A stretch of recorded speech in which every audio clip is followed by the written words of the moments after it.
The Washington Examiner's Byron York revealing a previously unknown, undisclosed at least, third memo from Rod Rosenstein. That memo outlining a third scope of Robert Mueller's investigation.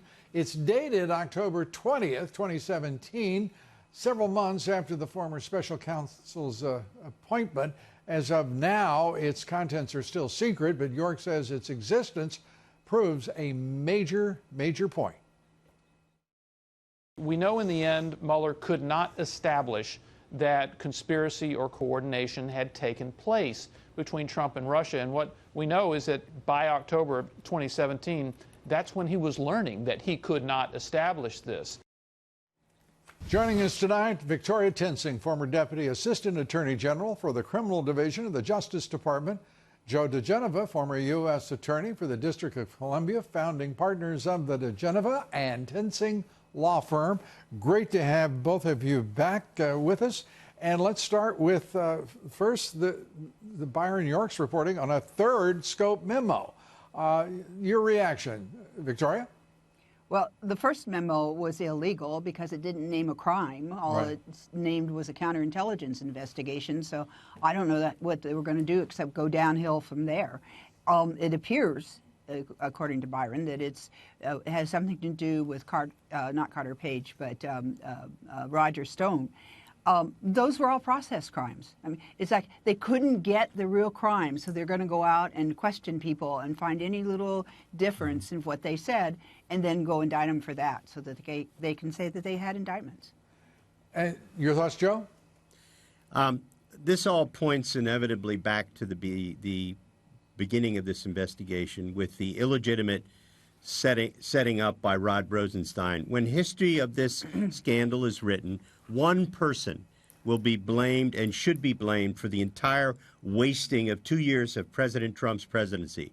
Rod Rosenstein was a coward. He didn't know how to tell McCabe and those people to stop fooling around and messing around with Trump. He came in, he found out about the Hillary Clinton investigation, he saw how rabidly anti-Trump they were, and he, Rosenstein, caved and gave up the power of the Attorney General and the Deputy Attorney General to a bunch of corrupt FBI officials. And that third scope memo is proof that he was scared to death of McCabe. And following the reporting now of Peter Schweizer, who honed in on Biden and his son and Ukraine and the corruption and the empire of corruption that the Chinese have helped to create.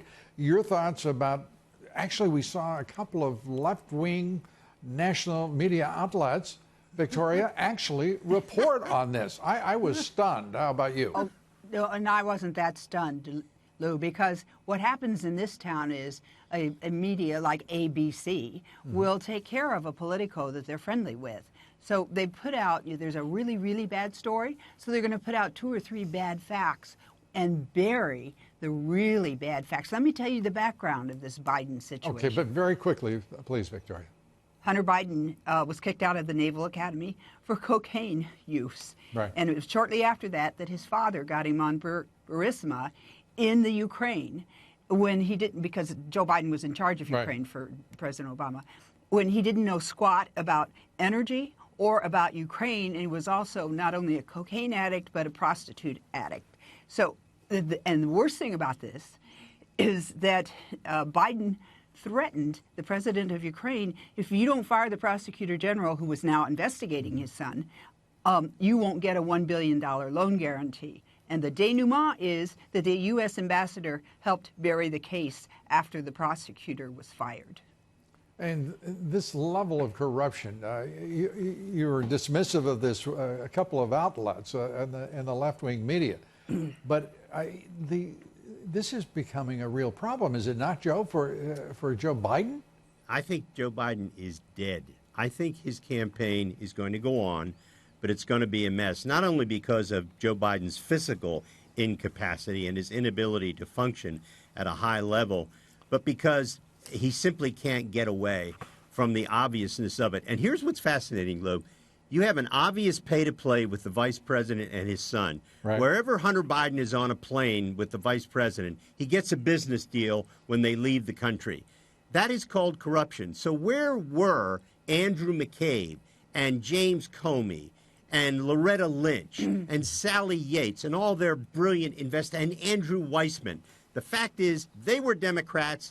They were allowed to break the law. But when you were a Republican, you got the grand jury thrown at you. Right. It still hasn't changed, and Bill Barr is going to clean it up. It has to be done because the FBI and the DOJ remain today politically corrupt organizations. And the Obama era intelligence community, the FBI, the CIA, relying on, it turns out, 3 redacted reports marked as draft from CrowdStrike, which was their investigative arm in this instance to see who had hacked the DNC.